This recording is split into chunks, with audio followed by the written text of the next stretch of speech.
Kraft presents The Great Gildersleeve.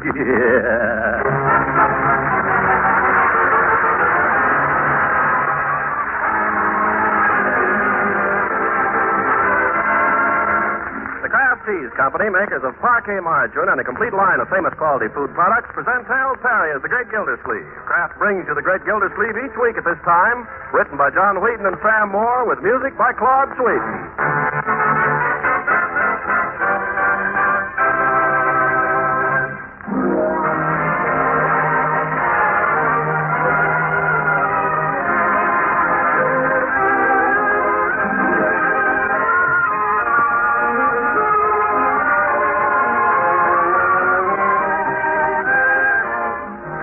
The Great Gildersleeve in just a moment. If you can't take all the time you'd like eating breakfast, well, the next best thing is to pack all the good nourishment you can into your first meal of the day. That's why it's so important for you to include a fine energy food like parquet margarine in every breakfast you eat. Parquet helps provide lots of pep and energy for a hard day's work, and it also contains an important vitamin essential to your daily diet. That vitamin is vitamin A. So every pound you buy has 9,000 units of vitamin A. So get off to a bright start each day with the help of delicious, nourishing parquet margarine. That's P-A-R-K-A-Y, parquet. And remember, parquet margarine is made by Kraft.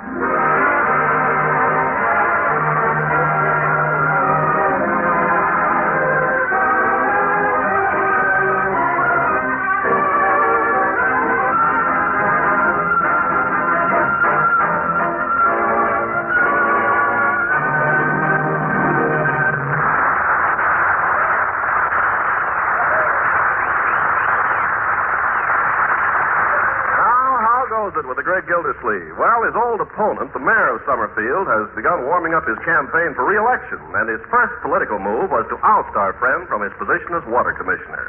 But was Gildersleeve downhearted? Well, yes, for a time, but then came a long-distance phone call from his old chum, Fibber McGee. Fibber, it seems, had a proposition.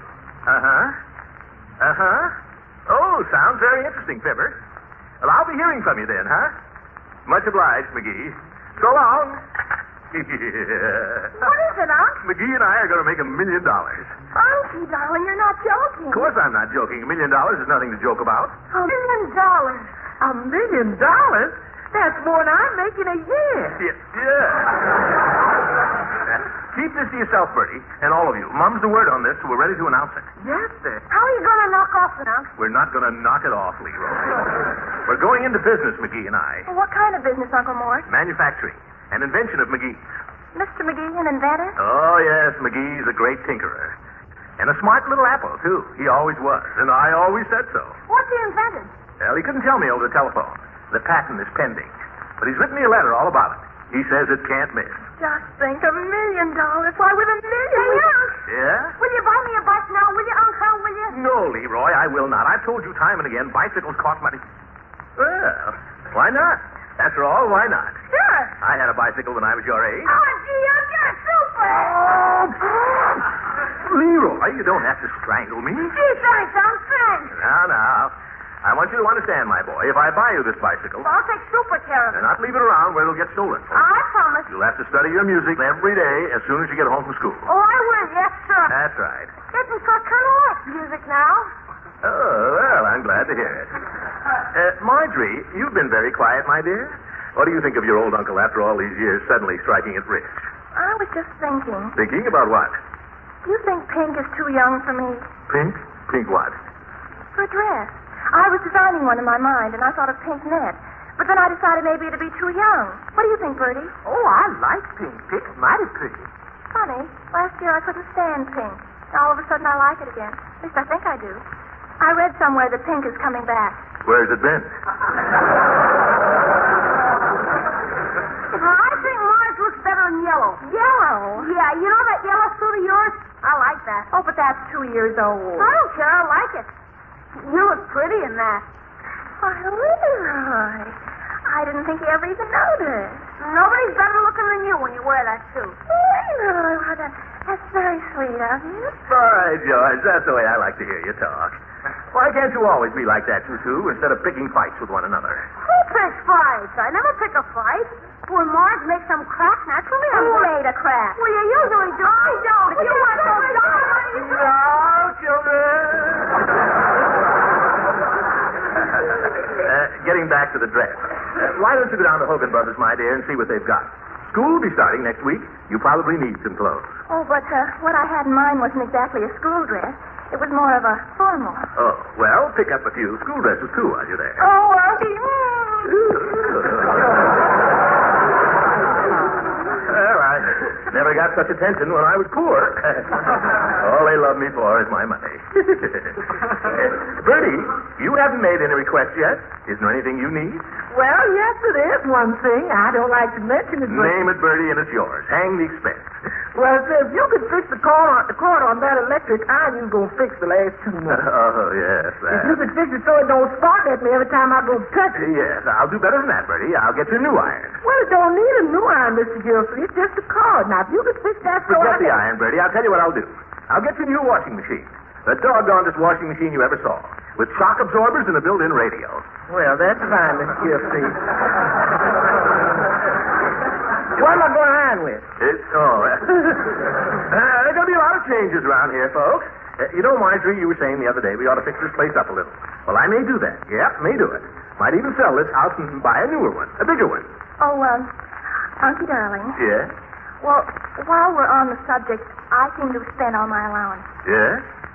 Well, what would you suggest? It looks as if I'd have raised your allowance, don't it? Hey, no fair. Yours too, my boy. Oh, that's different.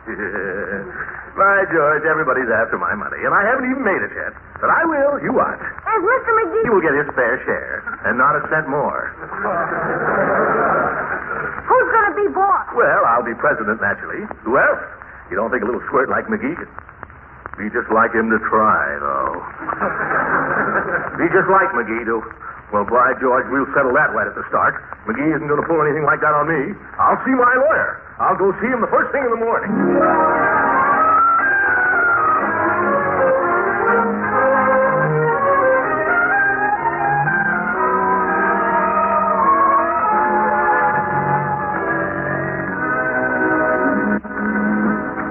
Well, Gildy, glad you dropped in. Hang up your chair and take a hat.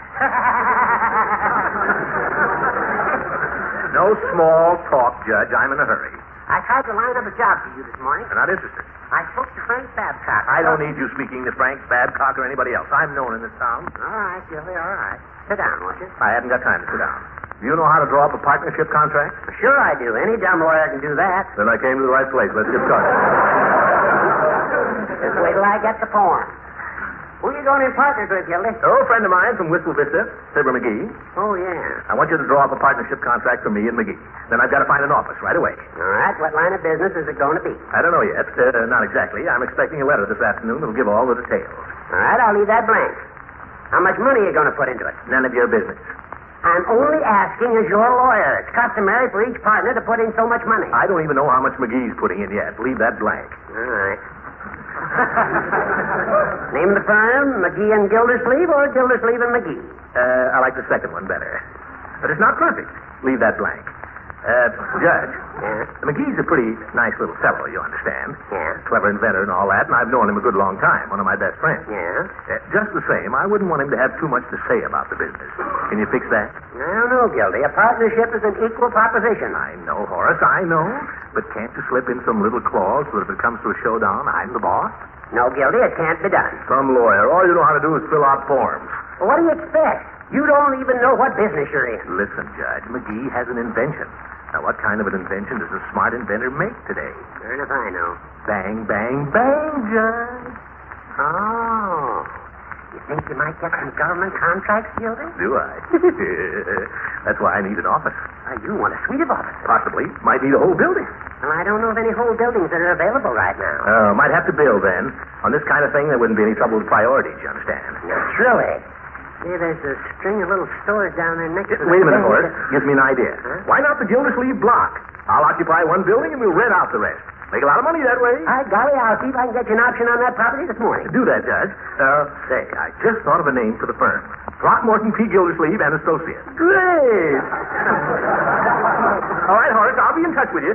In the meantime, keep this under your hat. Don't you worry, Gildy. Bang, bang, bang. Or possibly boom, boom, boom. So long,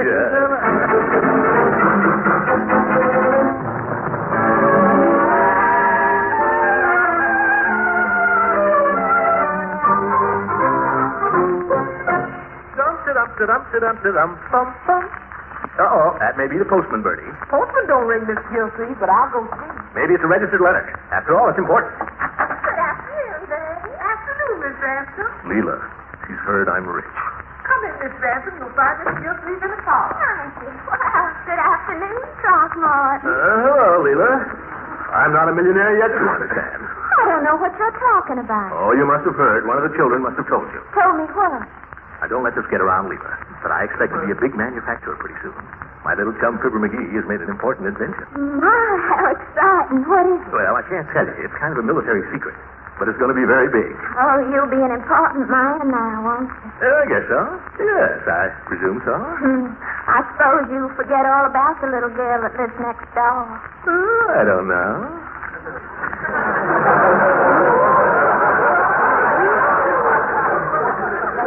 Even a tycoon, Leela. There's a time for work and a time for play. Let's play, Leela. Now, Throckmorton, I declare you're dead. Oh, I am now. Stop that. Why should I stop it? It's all your fault. I never heard such a thing in my life. What did I do? You left your ears sticking out. Those little pink ears. Oh, now, get away from me, Throckmorton. Stop it, you hear? Oh, now, Leela, be reasonable. I'll tell you. You be quiet for a minute and I'll play for you. Play? Oh, yeah. I know that. Someday I'll find you, moonlight behind you, true to the dream I am dreaming. As I draw near you smile a little smile. For a little while we shall stand hand in hand. I'll leave you never, love you forever. What's the matter? Throckmorton, darling. Oh, no, you don't.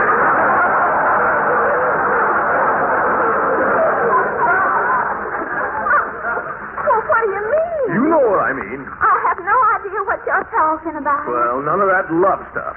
Oh. I mean, we mustn't let this thing get serious. Mercy, who's getting serious? Not me, I assure you. Well, as long as that's understood. You know how it is with us tycoons. When we're working, we work hard. When we play, it's all play. Well, I don't see anything wrong with that. Yes, Leela, you don't understand. All I'm out for, Leela, is a good time. I'm no good. You're a talent. Yeah, I'm a cad. A playboy. Well, nobody loves to play any more than I do. Great. Now,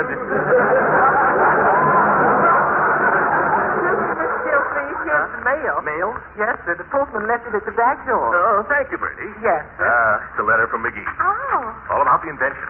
Let's see.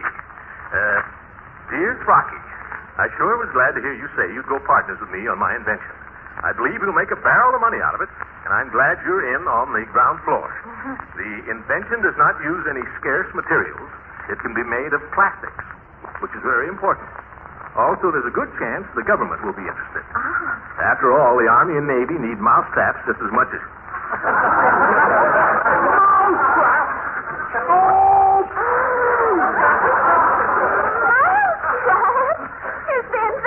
Plastic mousetrap. I might have known that's all he'd think of, a rat like McGee. Oh, I'm sorry if you're disappointed. From millionaire to pauper. 5 minutes ago, I was wealthy. Now I'm just anybody. Middle age, looking for a job. Why, to come down, Leela. you hear what I said, Leela? Of course I have. It doesn't make any difference to me, Throckmorton. Really, Leela? Of course not, silly. You're the same man you were 5 minutes ago, aren't you? Sure, I guess so. And I'm the same girl. The kind of a girl who believes in sticking by a man when he's in trouble. Leela, maybe I was wrong. I was wrong. I was never cut out to be a playboy. Oh, Throckmorton. Yes, sir. A man should be serious about women. Women are serious business. You think so? I sure do. Now, let's get down to business.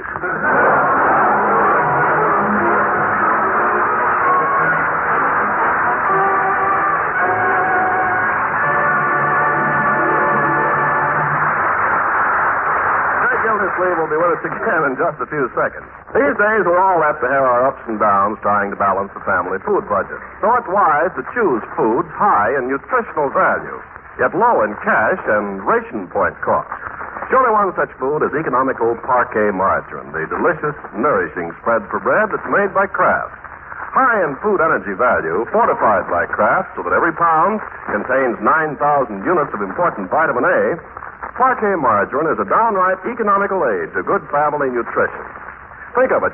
Parquet provides these important food elements, yet requires only 2 ration points a pound. And parquet's fresh, delicate flavor is another fine aid to good nutrition. So to keep appetites up, to keep your food budget down, buy economical parquet. P-A-R-K-A-Y. Remember, delicious, nourishing parquet margarine is made by Kraft.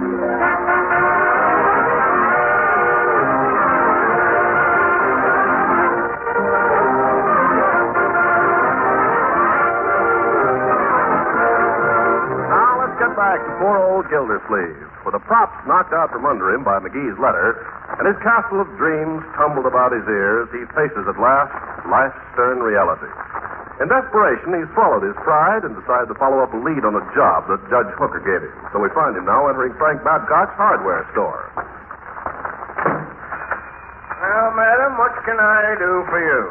Excuse me, can you tell me where... Just a minute. I was here ahead of you. I know, I was just asking. Then don't fight yourself in ahead.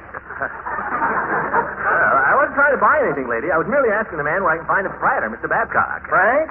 Oh, he's around somewhere. Oh, Frank! Some people have no manners. I guess he's down in the cellar. Come this way, will you? Listen, you were waiting on me. I'll be right back, madam. Keep your bonnet on.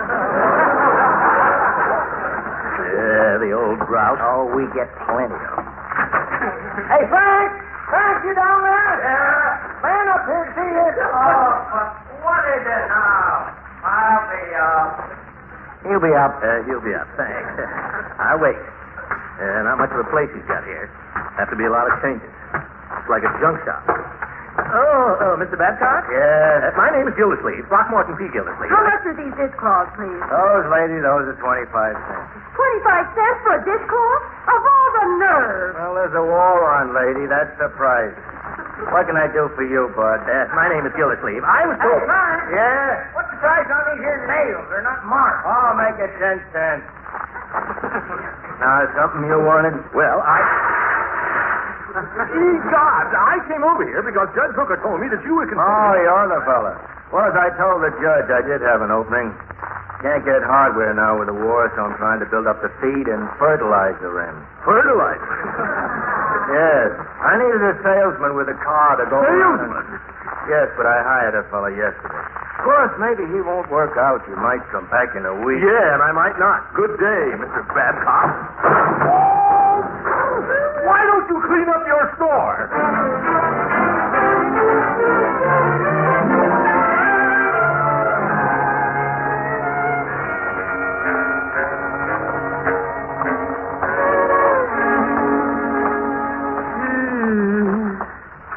Oh, well, something will turn up. Something's bound to turn up. Yeah, but when? You'll have to cut down, that's all.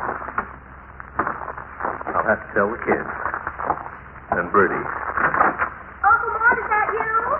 Yes, it's me. Well, close your eyes before you come in. Huh? What for? Close them. All right, they're closed. Wait a minute, Miss Margaret. Till I get it buttoned. What is this? All right, you can look now. Surprise.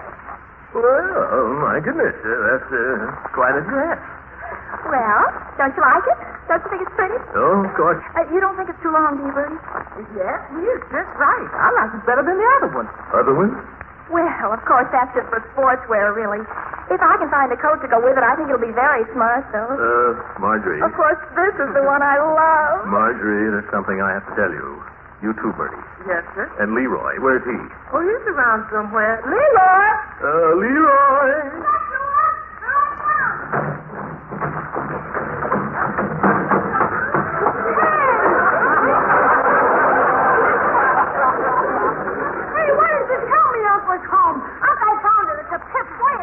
You found what? Better Fred's Bike Shop. This is the one, Unc. It's a daisy flyer. Balloon tire, stand, new departure brake, and genuine rubber pedals.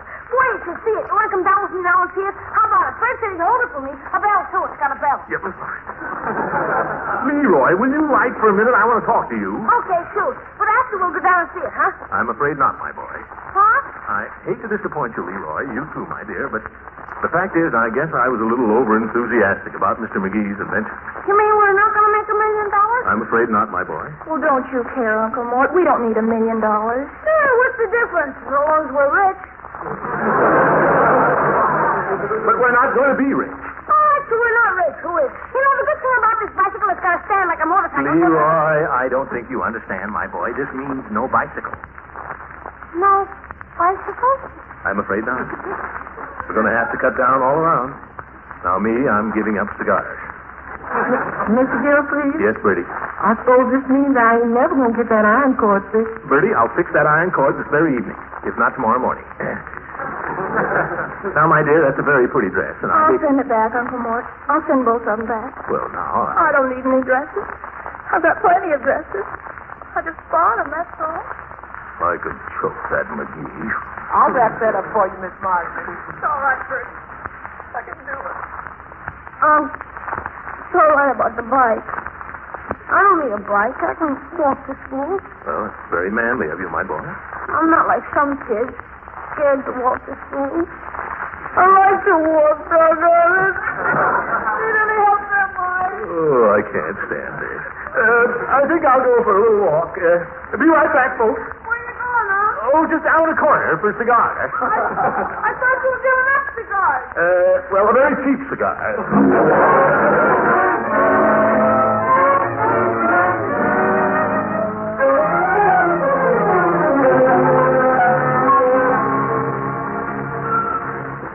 Hello, Mr. Gildersleeve. Oh, hello, Phoebe. Hot enough for you? Let me have it. The usual, I suppose. No, I'm thinking of making a slight change. Let me try one of those floored whatchamacallits there, will you? The green ones.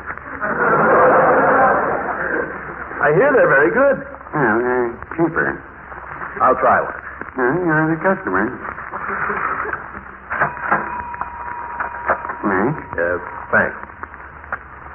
Yes, I've had a little disappointment today, Peavy. Well, I'm sorry to hear that. Yes,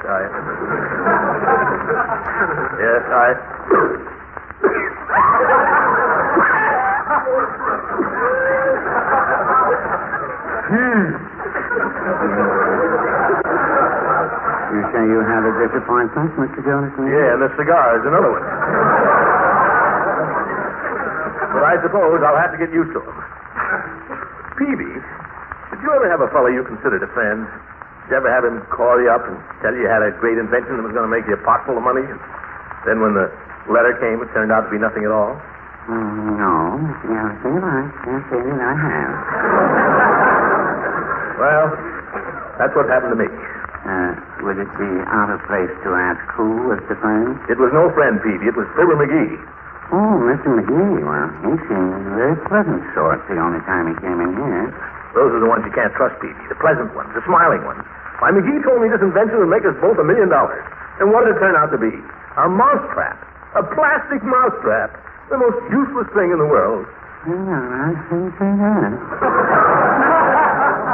Oh, you wouldn't. No, I wouldn't.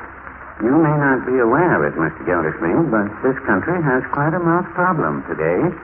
Of course, they're keeping it quiet till after the election.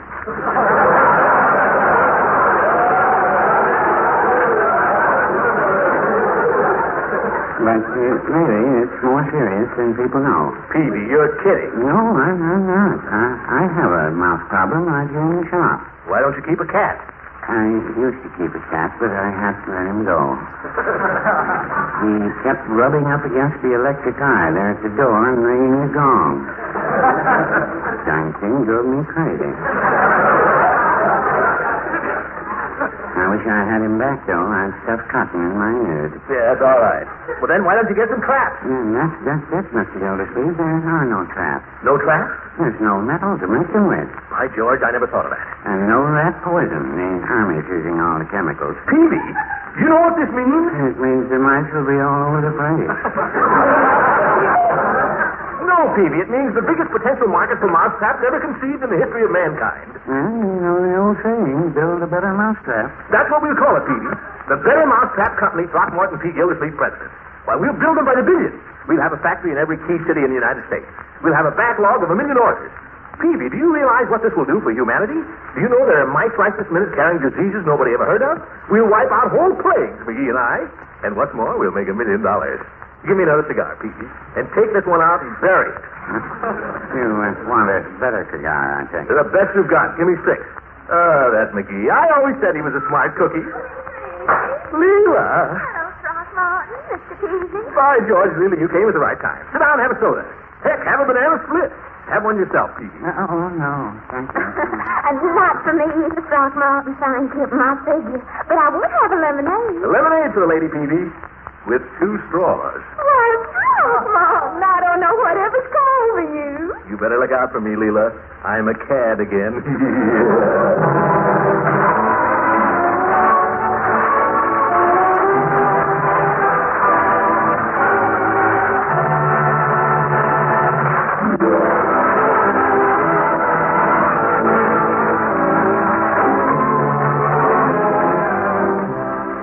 Ladies and gentlemen, don't let all the loose talk you've heard here tonight fool you. The world of the plastic mousetrap and the deep freeze and the electronic cooker may be just around the corner, but it's not here yet. We still have a war on our hands, and one of our greatest dangers is still inflation. It will continue to be a danger until our industries are back on full-time production of all the new things we'd like to buy. And that won't be until after Nimitz and MacArthur have taken Tokyo. Now, you've got to look at it this way. If the cost of living is allowed to go up, the people who will be the hardest hit will be the wives and the families of the men in service, who are living on fixed allotments, and not very large ones. So let's not ask for higher wages or raise the prices of the things we have to sell till the war is won and things are back to normal. Victory is coming, but it's not here yet. If we break ranks now, we can still lose this war at home just as surely as if our men deserted at the front. They won't. Will we? Good night, ladies and gentlemen.